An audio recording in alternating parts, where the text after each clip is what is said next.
Vamos a comenzar ya. Bienvenidos a todos y a todas a este nuevo webinar que retomamos otra vez la inercia después de las vacaciones de verano. Es el primero que hacemos. Esperamos que hayáis podido disfrutar y descansar. Y bueno, pues en este webinar vamos a hablar de la neblina en las enfermedades autoinmunes sistémicas.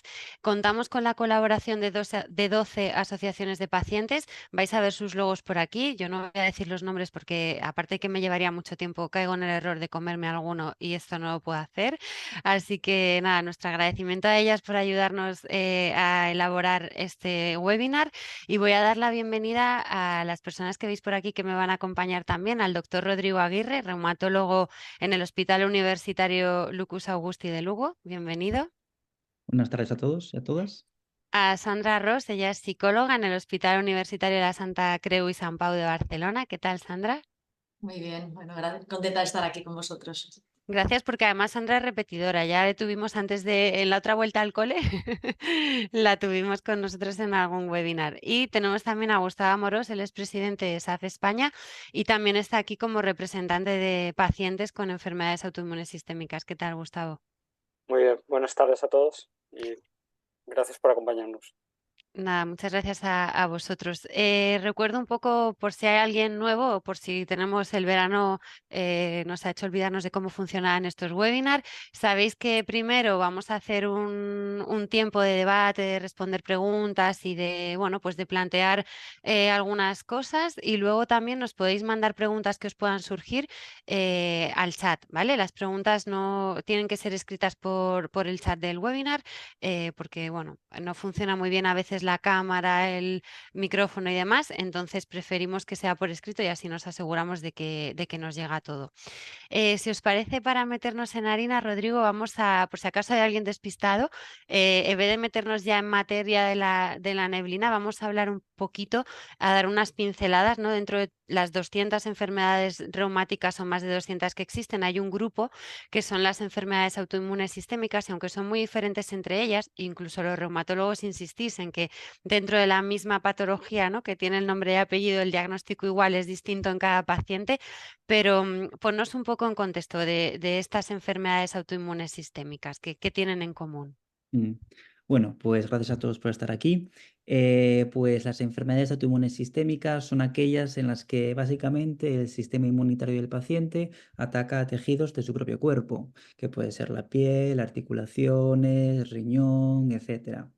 Suele producirse cierto grado de inflamación de dichos tejidos, acarreando problemas agudos como potencialmente crónicos. Por lo general son enfermedades complejas, crónicas y que hoy por hoy tanto el diagnóstico como tratamiento es un reto para el clínico. Ya que nos hemos situado, en este webinar hemos dicho que vamos a hablar de la neblina, las enfermedades autoinmunes sistémicas. ¿Qué se entiende por neblina mental? ¿Cuáles son esas manifestaciones? Pues la niebla mental o neblina mental se define como un compendio de síntomas, por lo general leves, pero muy comunes en los pacientes con enfermedad autoinmune sistémica, dentro del marco de lo que llamamos disfunción cognitiva. Se incluyen problemas de concentración, memoria, fatiga mental, dificultad para la toma de decisiones, lentitud de pensamiento o falta de claridad mental. Resumiendo, ¿no?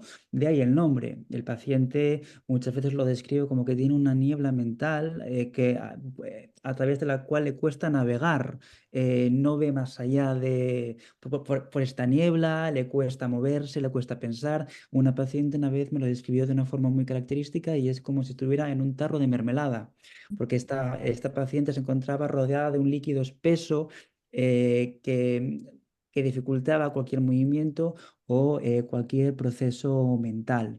Ujú. Me la has definido también, Rodrigo, que me da pena que no haya hablado yo antes contigo, porque cuando estábamos preparando este webinar, tengo que confesaros que recibí la llamada de una persona de una asociación de pacientes y me dijo, oye Ana, ¿por qué le habéis puesto este título? ¿Por qué esto de neblina mental? Porque a mí me parece un eufemismo de disfunción cognitiva. ¿Es porque no queréis asustar? Y es como, jo, qué pena no haber tenido tu descripción, ¿no? Porque al final es como, claro, a veces como pacientes, cuando vamos al médico, nos cuesta ponerle palabras a eso que nos pasa, ¿no? Y de ahí lo del tarro de mermelada que te decía esta persona, ¿no? Que bien expresado. Rodrigo, ¿por qué es tan común o puede ser tan común en personas con enfermedades autoinmunes sistémicas esta neblina? Aunque es verdad que no es exclusivo de las autoinmunes sistémicas, sí que es muy frecuente. Dependiendo de los estudios, dependiendo de muchas cosas, pues esta nieblina se encuentra entre el 5 y el 90% de los pacientes. Es algo, digamos, mal definido, pero parece ser que en los pacientes con enfermedad autoinmune sistémica existe cierto grado de inflamación crónica que favorece esta nieblina.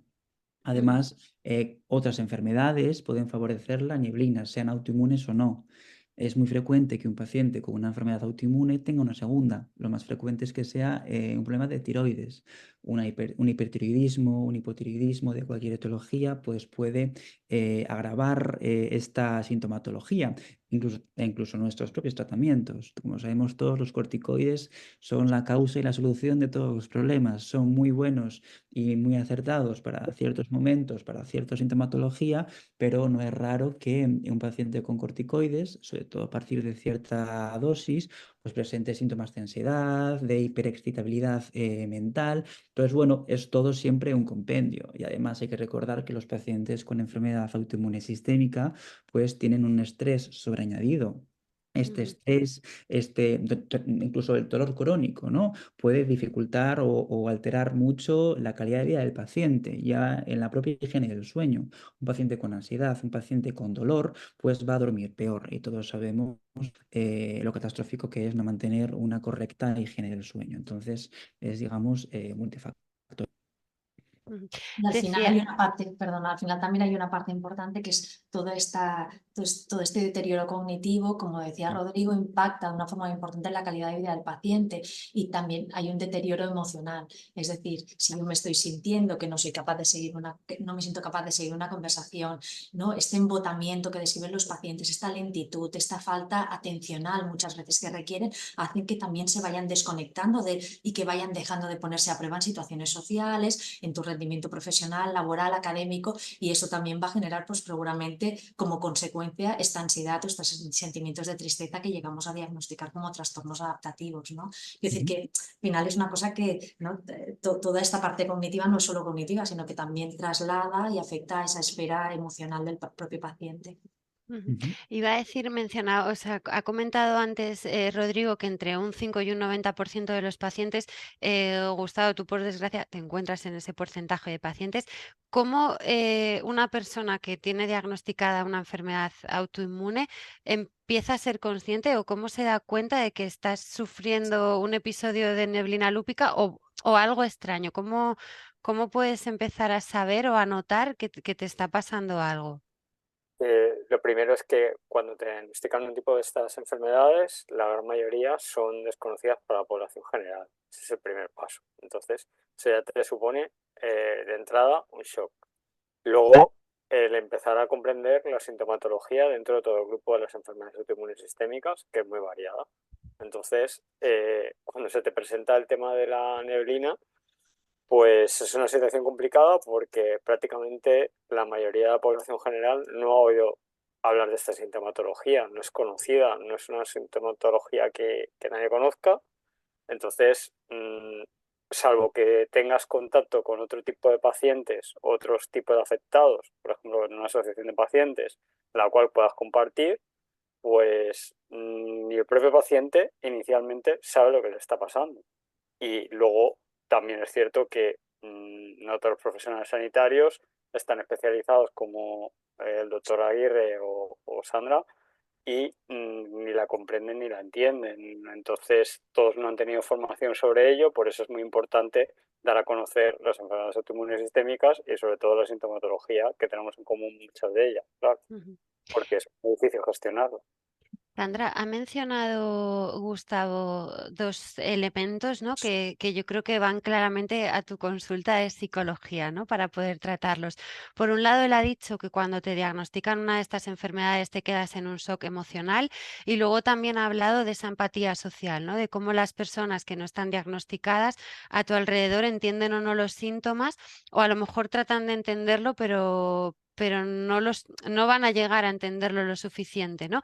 ¿Cómo afrontas esto en la consulta con los pacientes? Claro, es muy importante detectar y entender y validar que cuando hay un diagnóstico de este tipo de enfermedad, que son enfermedades desconocidas y minoritarias y de enfermedades que no se conocen, pues que hay un proceso como de duelo, de pérdida de salud, ¿no? De la pérdida de salud como la entendemos. Y esto los pacientes o la mayoría de personas pasan por diferentes fases, por la fase de negación, que es esa fase en la que tú ya ves que no estás bien, pero que te diagnostica una enfermedad crónica de la que no conoces, intentas luchar, ¿no? contra esto, ¿no? Y a lo mejor buscas la opinión de otros profesionales, necesitas un tiempo.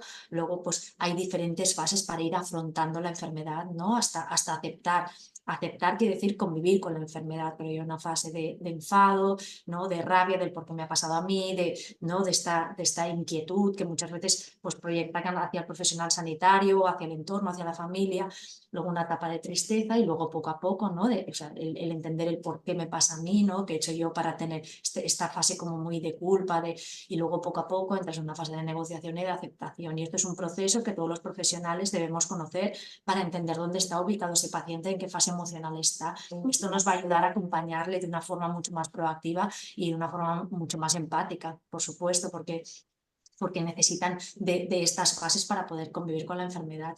Y esto se hace en la consulta, el afrontamiento de la enfermedad es importantísimo para poder ser adherente al tratamiento, para poder informarte sobre la enfermedad, para entender lo que es pues, la neblina, para entender y para poder tener una relación con el profesional sanitario que realmente sea adecuada y te haga crecer también como paciente.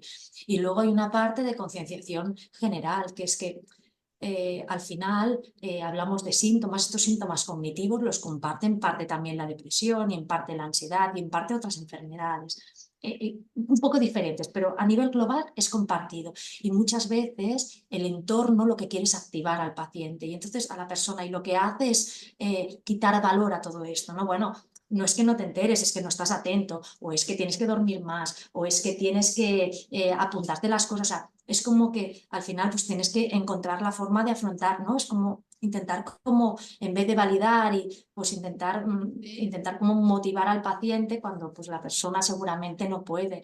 Entonces, lo primero es que el entorno pueda comprender y por eso es tan importante que el paciente, que la persona vaya acompañada a las visitas del reumatólogo, que asistas a las sesiones que hacen las asociaciones de pacientes, para que también tu entorno, el entorno que te importa, mejor no va a venir tu jefe, pero si vienen las personas que a ti te importan, van a entender un poco el funcionamiento y te vas a sentir acompañado y no te vas a sentir solo.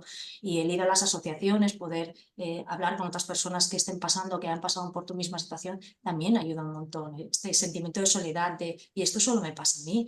No, o sea, al final cuando hablamos y hacemos los talleres, ostras, es que la neblina, es que me pasa a mí, es que me pasa a mí, es que me pasa a mí, es que me pasa a mí. Ah, bueno, entonces esto tiene que ver con mi enfermedad, claro. Quitas la culpa de es que yo tengo que ser capaz, es que no puedo estar cansado, es que no puedo estar fatigado, es que no tengo que utilizar agenda porque tengo que acordarme, porque yo antes me acordaba. Entonces, si todo esto lo podemos trabajar, validas emocionalmente, acompañas y mejoras o, o no progresa.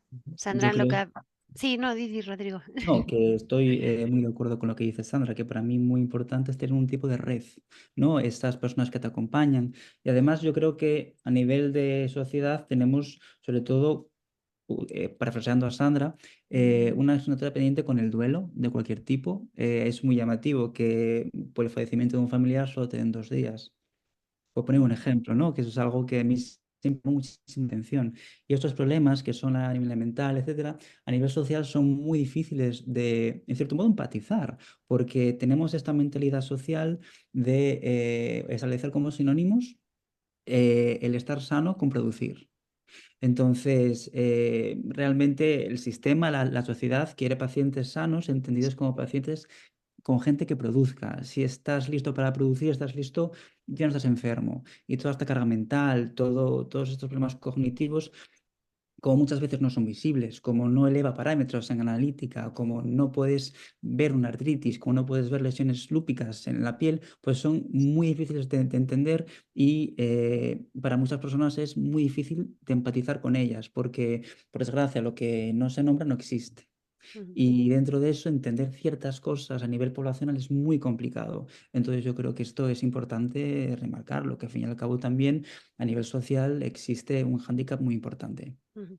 Os iba a decir que cuando estaba hablando Sandra os veía a los dos, tanto a Rodrigo como a Gustavo, a sentir.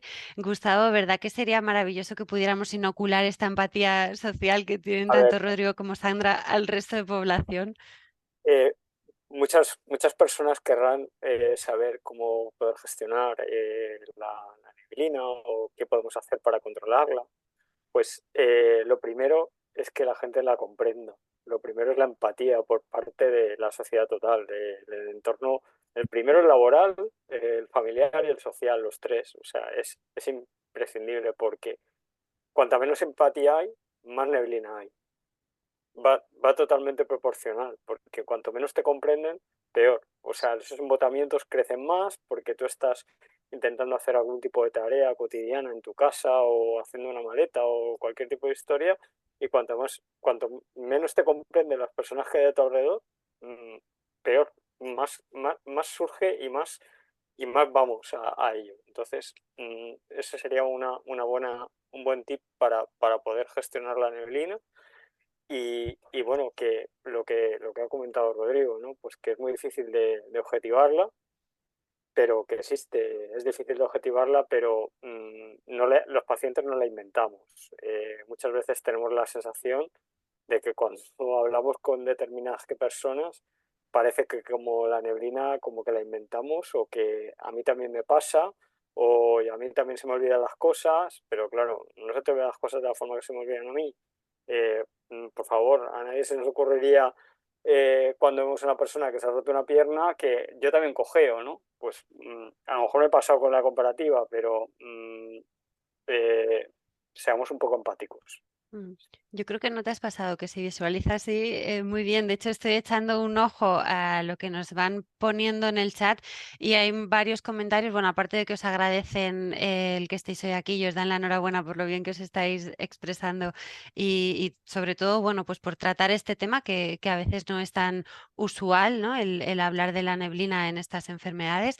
Están haciendo precisamente el comentario que tú hacías, ¿no, Gustavo? De es que cuesta con la gente decir se me olvidan las cosas porque no se me olvidan de la misma manera o no sé ni siquiera cómo expresar o cómo contar el cómo se me olvidan, ¿no?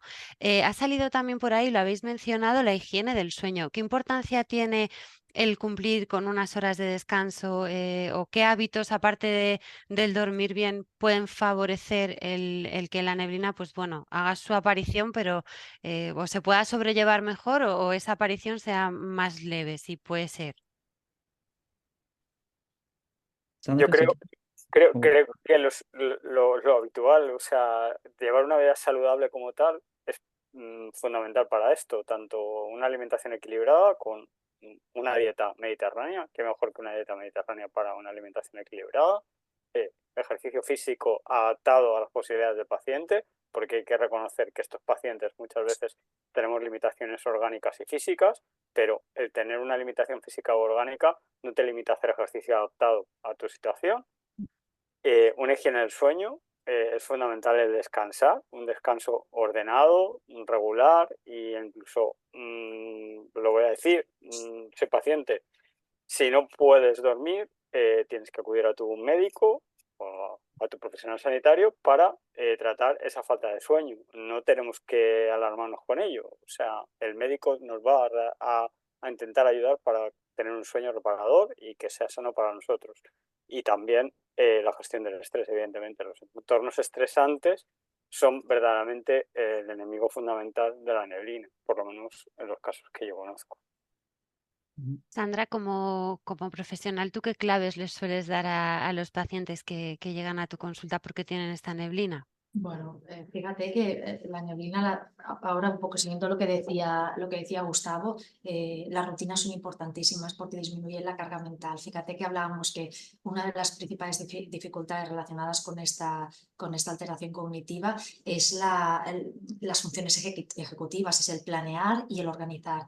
Fijaros que si nosotros establecemos unas rutinas, unos horarios, esto todo va directo a los automatismos y yo ya voy de forma automática, no aumento mi carga. Si no sé a qué hora me voy a dormir, si no sé lo que voy a comer, si no sé a qué hora voy a practicar deporte, lo que hago es aumentar la carga y aumentar también la ansiedad, o sea, las dos cosas, ¿no? Pero sobre todo lo que hace es bloquear porque necesito más actividad, no sé cómo explicarme, pero consciente para dedicar a todas estas tareas. Si yo hay unos básicos que yo sé que lunes, martes y viernes hago ejercicio físico de 7 a 8 de la mañana o de 7 a 8 de la tarde, esa franja horaria ya la tengo ocupada, ya sé que me tendré que llevar la bolsa al gimnasio, es decir, ya voy organizada. Por el contrario, todo lo que es improvisar aumenta muchísimo toda la carga de las funciones ejecutivas y, evidentemente, de la memoria. Entonces, fíjate que una de las claves es la organización, ya sea establecer rutinas, utilizar herramientas. Muchas veces, no sé si os pasa, pero las personas no es como, bueno, yo tengo que recordar o tengo que organizarme como lo he hecho siempre. No, pero cuando hay esta neblina, cuando hay este déficit cognitivo, tenemos que cambiar cosas. No nos podemos quedar anclados a cómo funcionamos, tenemos que anclarnos en el ahora. Yo tengo dificultades ahora para agendar mis reuniones, pues lo que voy a hacer es una agenda actualizada. Voy a tomar nota en las reuniones, no sé, pienso en diferentes trabajos, ¿no? Pues no esperaré, yo no esperaré a que acabe la consulta para apuntar todo, sino que yo iré haciendo anotaciones. Cambiaré mis rutinas para poder fijar de una forma más consciente la información. ¿Es la solución? No, pero son estrategias que nos van a ayudar a mejorar y sobre todo a tener una mejor autopercepción de nuestra función cognitiva. Porque si dejamos, intentamos, pues eso no me voy a acordar. Pues hablamos también muchas veces pues, de dividir las tareas. Quizá el hecho de decir voy al gimnasio, para mí es voy al gimnasio, yo ya doy por hecho que cogeré la bolsa, que me acordaré por la mañana. Bueno, quizá el voy al gimnasio va a implicar ponerme una nota de preparar la bolsa, de cogerla, una nota en la puerta de cogerla y de ponerte una alarma en el móvil, saber que tengo que salir a tal hora para llegar a aquella clase del gimnasio. O sea, dividir las tareas en diferentes partes pequeñas. Esto también nos ayuda. Tú hablabas de las técnicas de manejo del estrés. Las técnicas de relajación nos ayudan muchísimo, pero también todas las terapias de tercera generación, de aceptación y compromiso, que se basan pues, en el mindfulness, porque al final es centrar la atención en el ahora, que fíjate qué es lo que más cuesta, toda esta parte de memoria y atencional. Si yo voy practicando con las meditaciones, con técnicas que me anclan en el ahora y paran mi pensamiento, seguramente voy a tener una mejor función cognitiva. No como si no tuviera la neblina, pero mejor de la que tengo cuando tengo 50.000 pensamientos que me atropellen, ¿no? Y cuando no puedo gestionar. ¿Qué otras cosas hablamos? Pues toda la parte, lo que estamos haciendo hoy, es que es importantísimo informarnos, conocer la enfermedad, conocer los síntomas, a través de tu reumatólogo, a través de las webs que tienen interés, que sabemos que tiene una información fiable, y a través de las asociaciones. Esto también es importantísimo.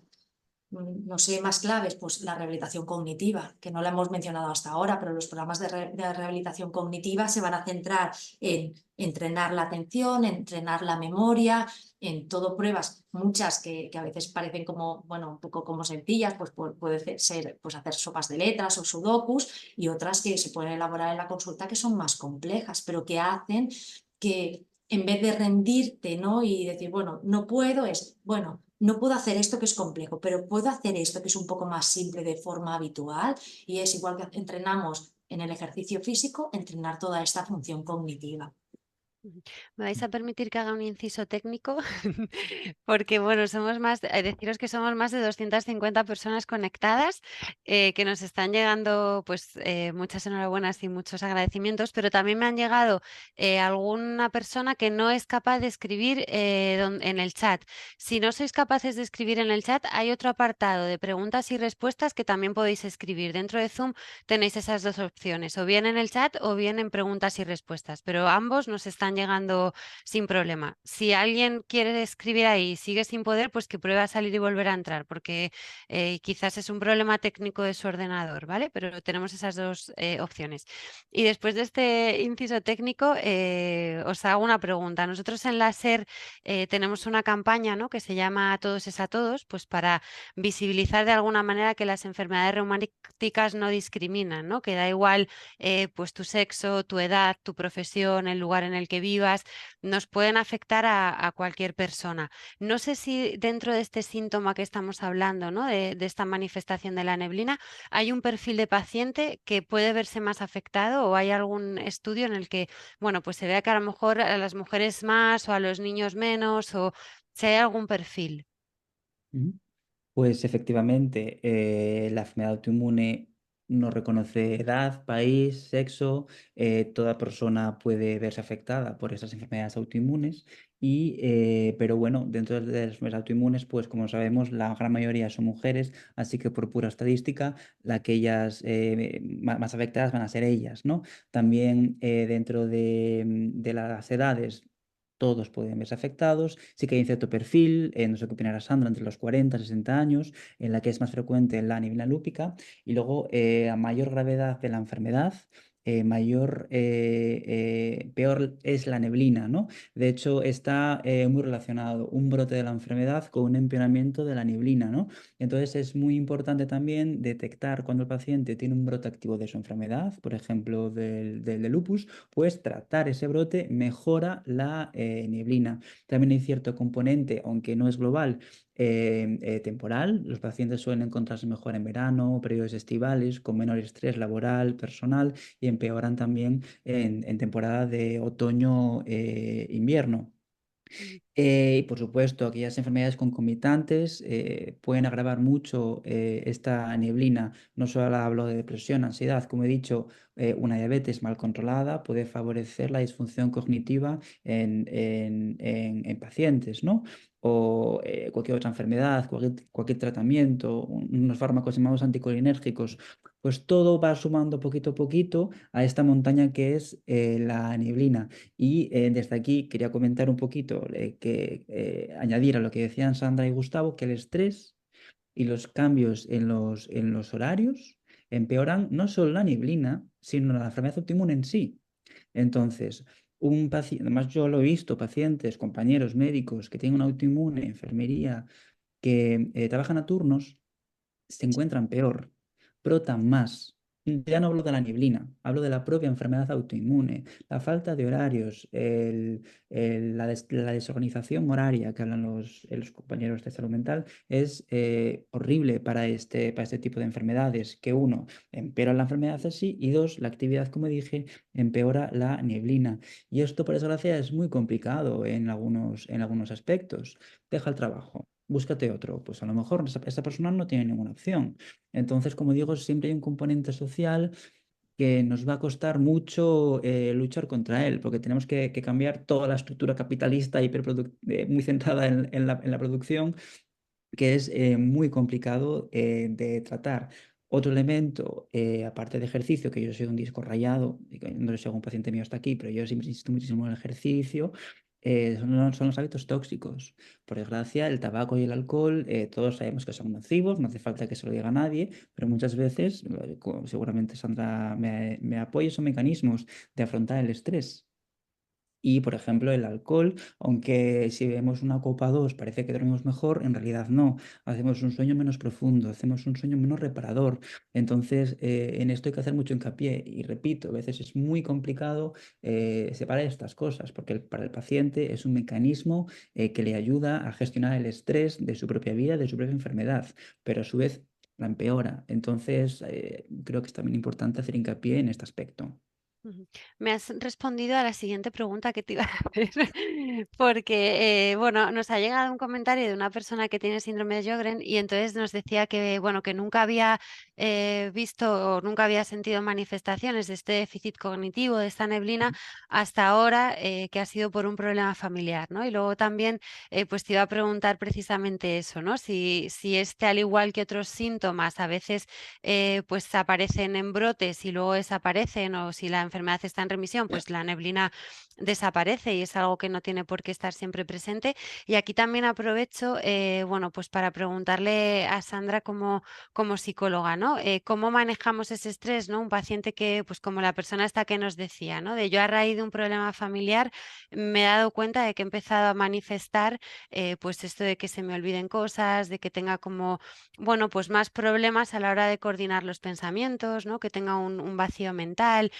¿Cómo podemos hacer para, porque también lo decía Rodrigo, ¿no? Cuanto más estructurada o más planificado tengamos todo, ¿no? Pero claro, nosotros planificamos y luego viene la vida y a veces pues pasan cosas que cómo podemos, no sé si hay algún truco para, bueno, pues tratar de tener todo bajo control, aunque haya periodos de vendaval que no dependan de nosotros.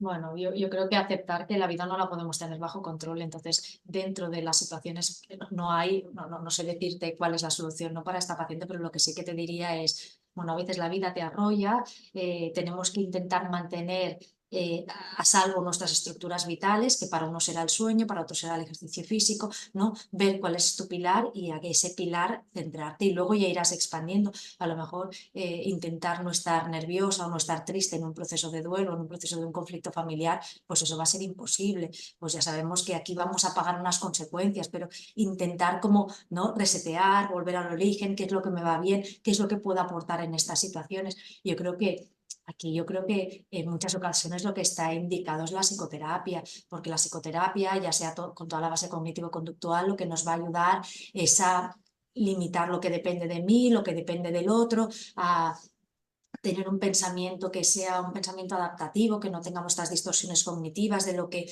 debemos hacer, de lo que se espera de nosotros, sino bueno, en esta situación yo qué puedo aportar, qué no puedo aportar, y todo eso combinarlo un poco con la terapia de aceptación y compromiso, porque no dejamos de tener una enfermedad crónica que la mayoría cursan en brotes, que tienes razón que a veces esos brotes van muy relacionados, el déficit cognitivo o esta afectación cognitiva va muy relacionada con los brotes y se acentúa, pero muchas veces el paciente de base ya explica esa fatiga emocional o esa fatiga mental como una parte de su forma de ser, ¿no? O de estar desde que le han diagnosticado la enfermedad. Entonces, a partir de ahí, aceptar y tener una actitud proactiva ante la enfermedad. Oye, ¿qué puedo hacer ante esto? Entendiendo también lo que decía Rodrigo, vivimos en la sociedad que vivimos, seguramente es difícil mentalizar al jefe, pero dentro de lo que yo puedo hacer, ¿qué puedo hacer para estar bien? ¿Qué puedo hacer para trabajar mejor? No va a ser perfecto porque muchas veces el entorno no acompaña. Yo puedo tener una vida muy estructurada y salgo ahora del hospital y pasa no sé qué y todo le da la vuelta, pero dentro de lo mío, ¿qué es lo que a mí me funciona? Yo sé que los horarios me van bien, pues dentro de lo que pueda. Y si llevo unos días, ¿no? Pues tú tienes un trabajo a turnos, que esto no lo puedes cambiar, pues no lo puedes cambiar, vamos a cuidar las otras cosas, entendiendo que a veces la vida nos hace pagar unos peajes revolucionarios, pero céntrate en lo que sí depende de ti. Porque si no es, claro, es que yo voy a turnos, es que esto no lo puedo hacer. No, es que yo en una reunión no puedo tomar notas. No, es que yo no puedo descansar. No, pero vamos a ver qué es lo que sí puedes hacer. Y yo creo que aquí esto es muy importante, la detección y la cuantificación un poco de la afectación neurocognitiva, que quizá es una parte que no acabamos de explorar tanto como debiéramos, ¿no? Porque es verdad que no tenemos una prueba de imagen o una analítica que nos hable o nos cuantifique, pero sí que tenemos instrumentos neuropsicológicos con los que poder evaluar esa disfunción o esa afectación y poder ver si está más acentuada, si podemos centrar una intervención pues, más centrada en mejorar la atención, la memoria, las funciones ejecutivas, ¿no? Y esto también es importante decirlo porque las personas tenemos que saber que hay pruebas. No es una prueba que va a decir tienes una neblina mental de 3 o de 23, pero va a decir, oye, pues esta función cognitiva está más afectada que en la última visita, vamos a ver qué podemos hacer para mejorar, ¿no? Con esto creo, Sandra, que también estás contestando una pregunta que nos ha llegado al chat que nos decían que cómo se diagnosticaba, que a qué especialista había que contárselo, ¿no? Yo quiero agradecer enormemente a Sandra lo que acaba de decir, que es muy importante diagnosticarlo y es muy importante ser conscientes de que esta neblina causa en algunos casos, no en todos, pero en algunos casos es causante de discapacidad, es incapacitante laboralmente para determinados puestos de trabajo de personas que necesitamos utilizar la mente constantemente y no se reconoce. Igualmente en la edad pediátrica hay niños que tienen esta neblina y tienen dificultades en el colegio y tampoco se les atiende como se les tiene que atender. Son dos ámbitos que quedan ahí perdidos de la mano de Dios y no ponemos el foco en ellos, y son muy importantes porque causan problemas de impacto bastante elevado a los pacientes. Nos pregunta una paciente, bueno, nos cuenta que ella ahora está en la época de la menopausia y que ha notado pues empeoramiento en algunas situaciones de, pues ella tiene artritis reumatoide, nos dice que ha notado algunas manifestaciones de otros síntomas que han empeorado y que también ha notado que ha empeorado, pues que se le olvidan más las cosas, que tiene como que hacer más esfuerzo en prestar atención. Si esto está relacionado con que ha empeorado otros procesos de la enfermedad o puede que tenga que ver con el periodo de menopausia en el que se encuentra. Pues la menopausia acarrea cierta sintomatología que es fisiológica en ciertos aspectos, pero empeora otras, ¿no? Las autoinmunes suelen tener un flujo estrogénico, entonces muchas aparecen a los 15, 16 años, 20 y suelen mejorar o cambiar de manifestaciones después de la menopausia. Y luego hay sintomatología que se solapa, por ejemplo, la sequedad. En los pacientes con el síndrome de Sjögren que ya tienen sequedad, van a notar con la menopausia que esta sequedad empeora. Entonces, a veces es muy complicado, tanto para el clínico como para el paciente, discernir hasta qué punto qué está haciendo el qué, ¿no? Hay ciertos trucos, ¿no? Pues si es más vespertino, pues es más bien por la menopausia, más por la mañana, más por el Sjögren, pero a veces es muy complicado. Y eso también pasa con la neblina, ¿no? Sí que está descrito que con la llegada de la menopausia, la perimenopausia, pues por efectos biológicos y también estresores vitales, porque suele ser una etapa también bastante complicada para ciertas mujeres por diversos factores, pues la anemia puede empeorar, mientras que algunas enfermedades pueden mejorar o estabilizarse, con la menopausia algunas pueden empeorar. Y me gustaría recalcar aquí también muy importante, que lo comentó alguien en el chat, la labor de enfermería de reumatología, que me parece a mí vital y creo que es algo que tenemos que reivindicar, al menos desde mi posición, la gran utilidad, la importancia de la enfermera, porque muchas veces algo que no le cuentas al médico, se lo cuentas a enfermería.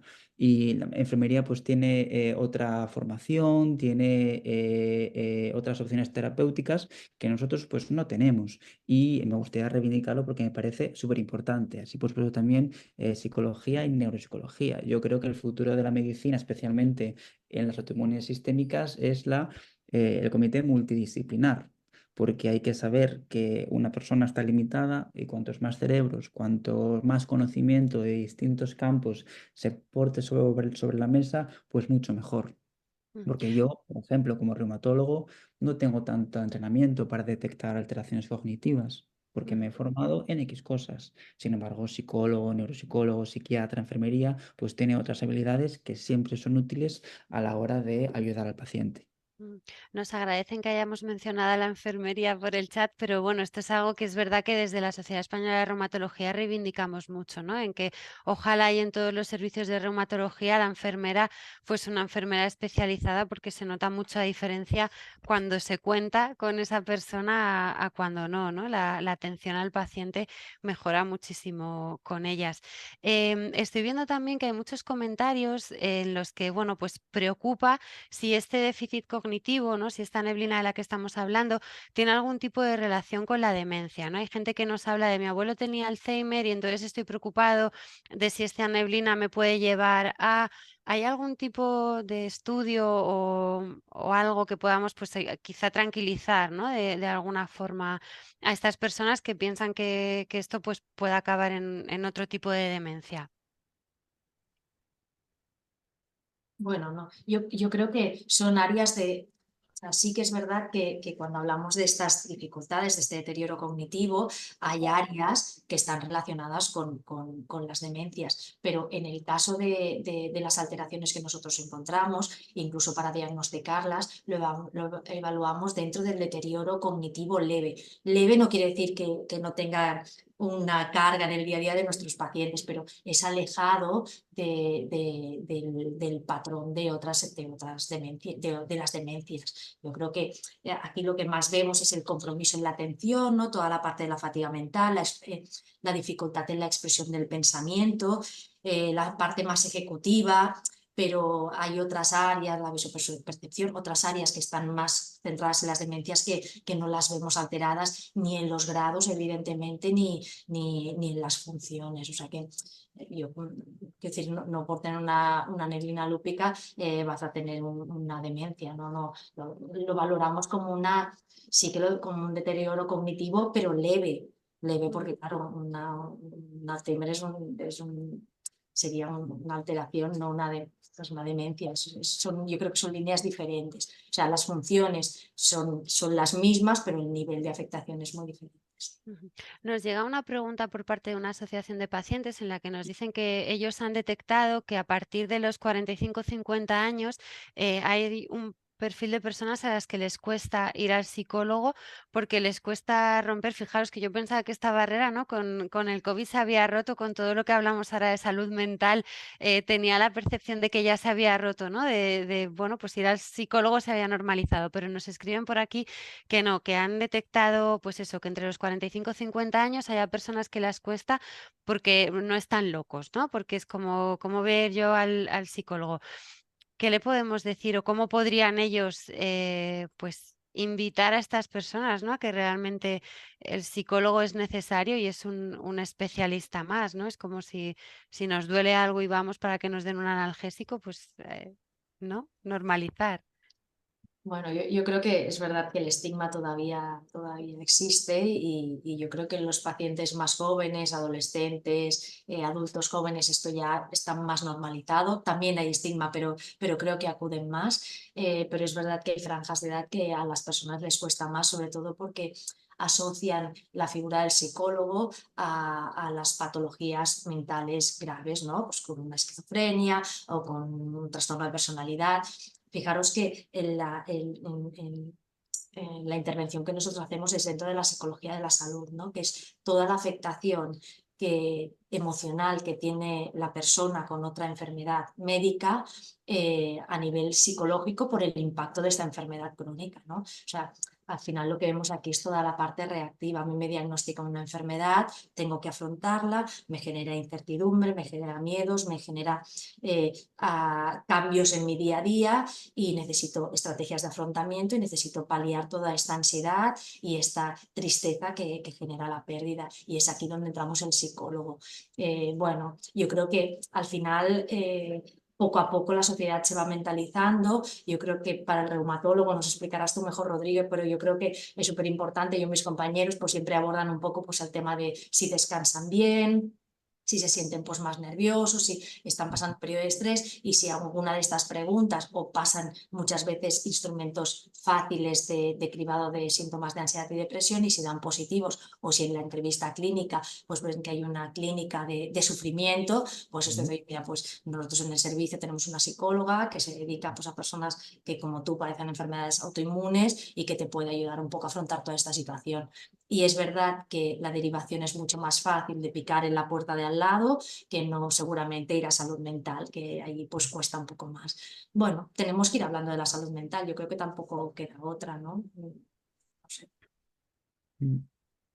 Gustavo decía que esta pregunta nos ha llegado de una asociación de pacientes. ¿Qué podéis hacer desde las asociaciones de pacientes para las personas que, bueno, pues que sufren también este síntoma? ¿Qué tipo de ayudas le dais y cuánto importante?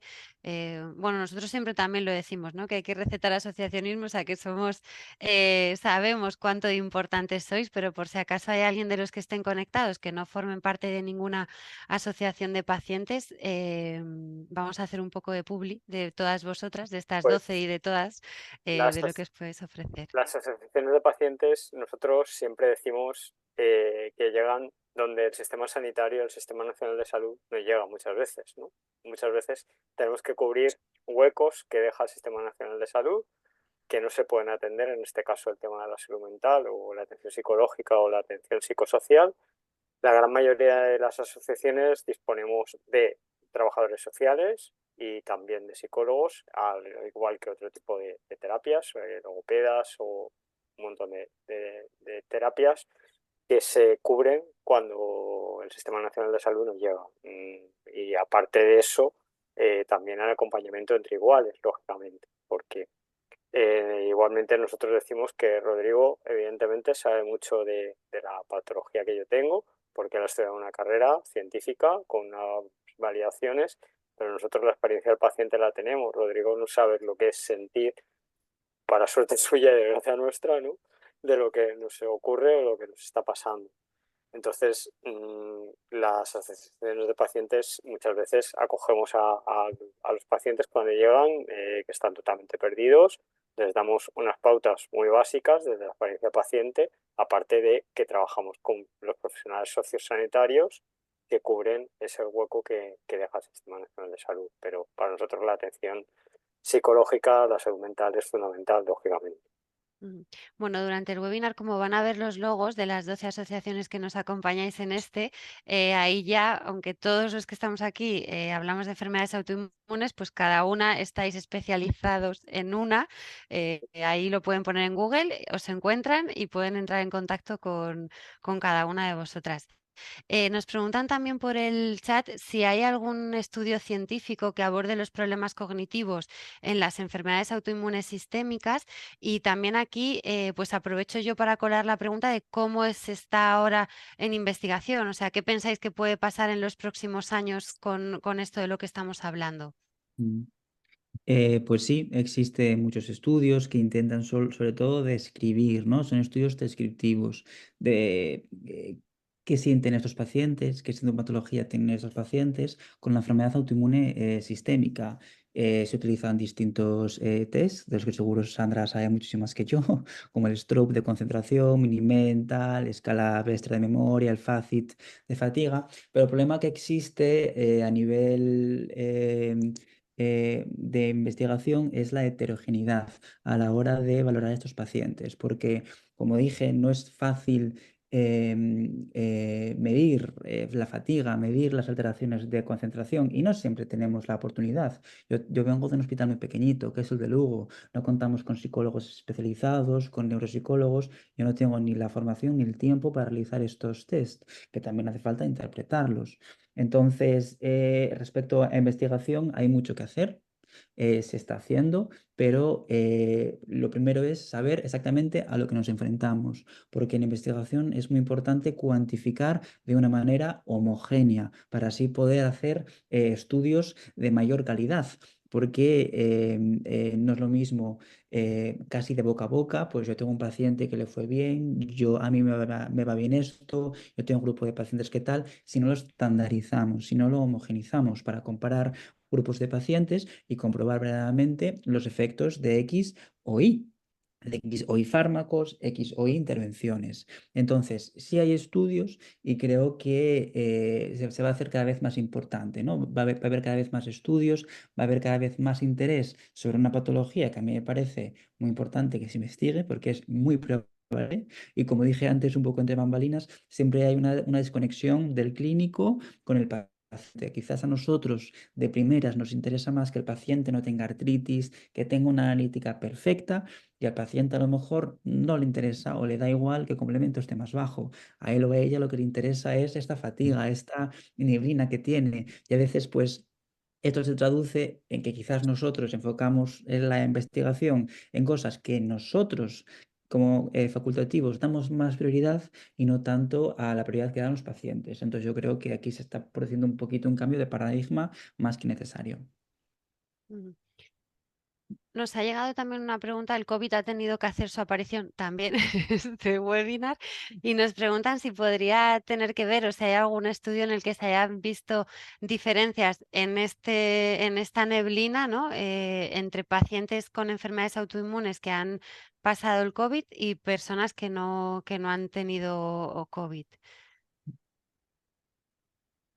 En principio no estaría relacionado, ¿no, No Rodrigo? Es estaría decir, es un relacionado. síntoma que, bueno, Efectivamente, es una sintomatología, digamos, multifactorial. Está esta entidad del COVID persistente, pero bueno, en principio no hay una clara asociación entre el COVID y el agravamiento de la neblina mental en pacientes con autoinmune sistémica. Así que es verdad que el COVID puede reactivar o puede empeorar la sintomatología de la enfermedad autoinmune per se, ¿no? Hemos visto brotes en pacientes que han tenido el COVID o que han empeorado temporalmente de su patología basal, pero también con una gripe o con una varicela o cualquier enfermedad infecciosa que por la fisiopatología pues puede empeorar la sintomatología de la enfermedad de base per se.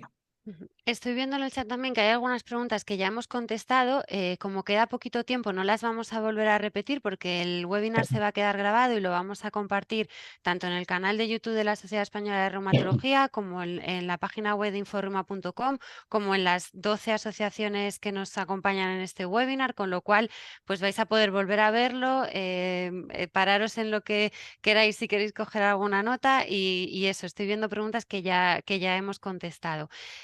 Normalmente en estos webinars siempre decimos o siempre digo que no vamos a responder casos particulares, ¿no? Porque, bueno, pues se necesitaría una historia clínica y no tenemos esa información. Pero creo que nos ha llegado un caso particular que te lo voy a plantear ahora, Sandra. Primero porque nos dice que, bueno, que ella os sigue, Gustavo, os sigue a SAF en Facebook, pero que no se atreve a hacerse de la asociación porque vive en una zona muy pequeñita y no sabe si le va a llegar. Y Aquí decimos le acabo de leer. que da igual donde vivas, porque la ayuda es la misma, te llega igual, incluso mucho mejor, ¿no? Porque si es pequeñita, igual te puedes Y, sentir más acompañada. Así que y yo me esa, vas a dejar que la invite a que se haga de vuestra y asociación. y esa cobertura psicológica, Sandra me corregirá, pues hemos hablado del COVID, pero bueno, el COVID nos trajo muchas cosas malas, pero nos trajo algo bueno, que es, por ejemplo, esta cosa en la que estamos hoy en día, ¿no? Nadie nos hubiéramos planteado realizar un webinario antes del COVID de esta forma. Habríamos ido a una sala, nos habríamos tenido que desplazar, habríamos tardado 40 minutos en llegar. Y las atenciones psicológicas, a día de hoy, en la gran mayoría, se realizan también a través de esta tecnología. Es igualmente válida y si estás en un pequeño pueblo se te puede atender psicológicamente igual por parte de la asociación por esta aplicación.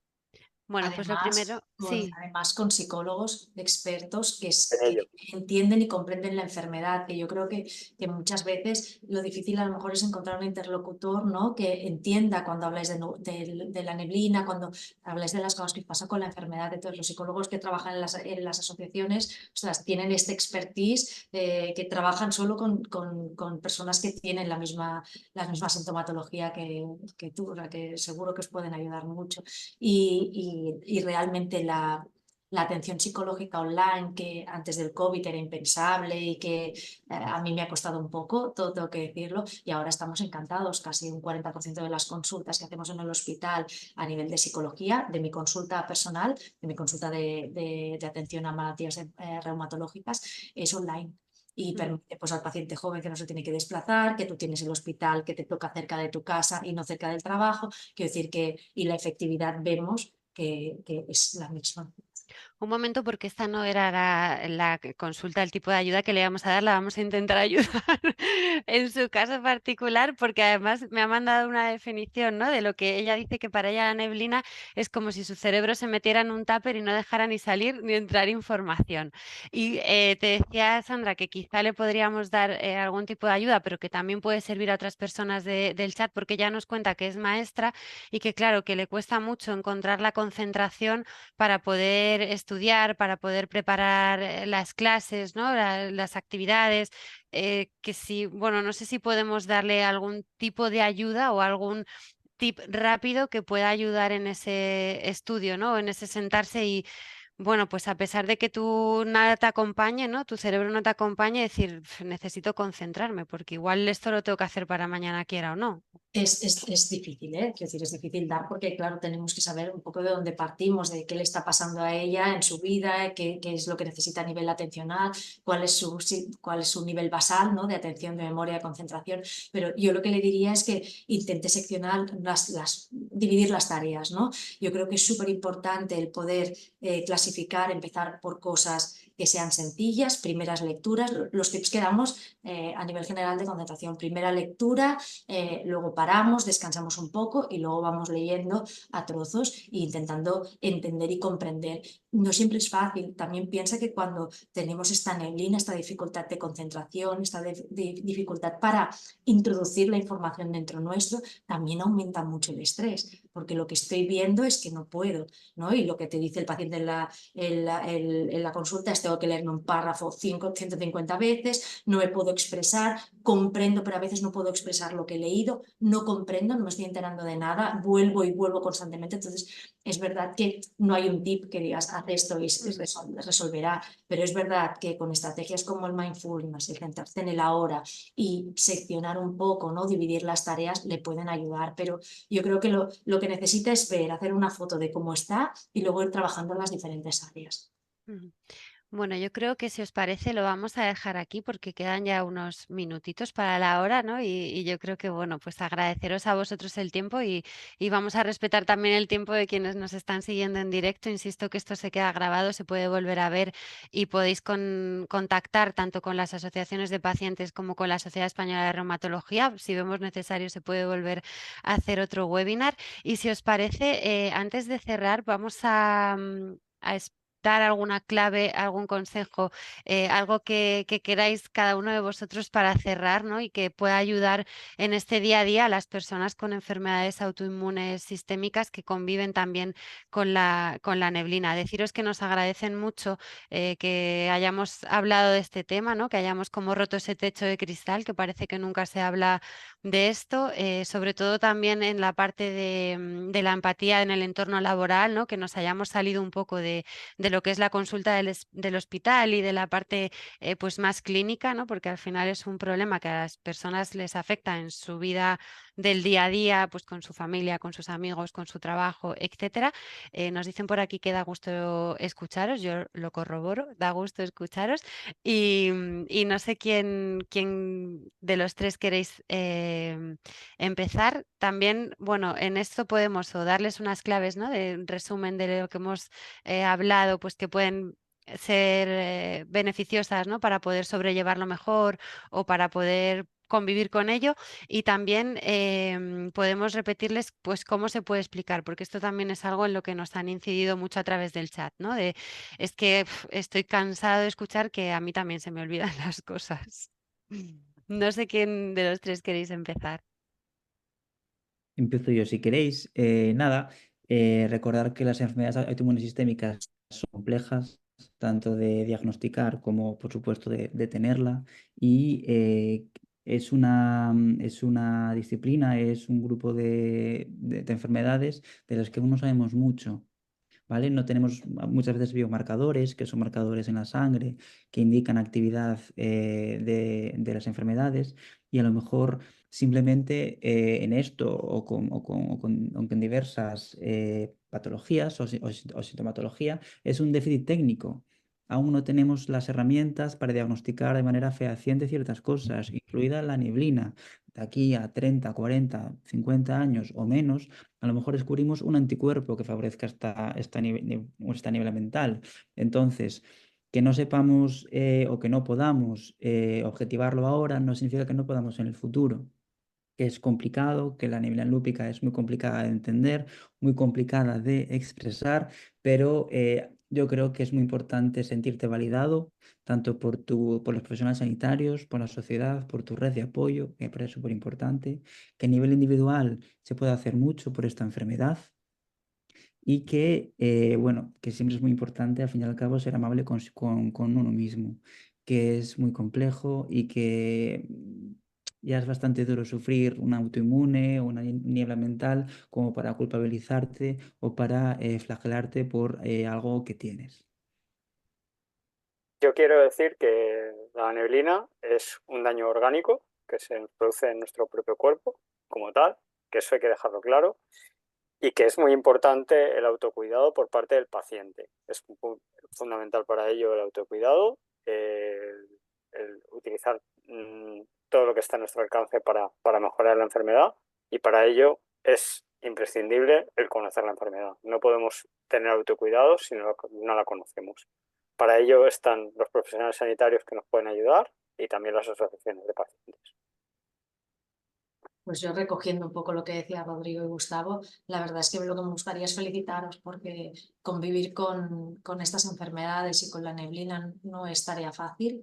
Felicitaros por el esfuerzo y por la lucha que implicáis y que dedicáis día a día, tanto para informaros, porque todos los que estáis conectados, seáis pacientes o seáis familiares, tenéis interés en saber y en ver cómo podéis mejorar, en afrontar esta enfermedad y estos síntomas cognitivos de una forma proactiva y activa, ¿no? Y felicitaros. Y también deciros esto, que los profesionales sanitarios estamos para acompañaros, que es un camino que no siempre va a ser agradable, pero que tenéis a vuestros reumatólogos, que tenéis las asociaciones de pacientes, hablar con iguales, expresar lo que estáis sintiendo, aunque os cueste, aunque la propia neblina dificulte la expresión del pensamiento y de las emociones, tenéis que intentar sacar entre iguales, porque esto os puede ayudar.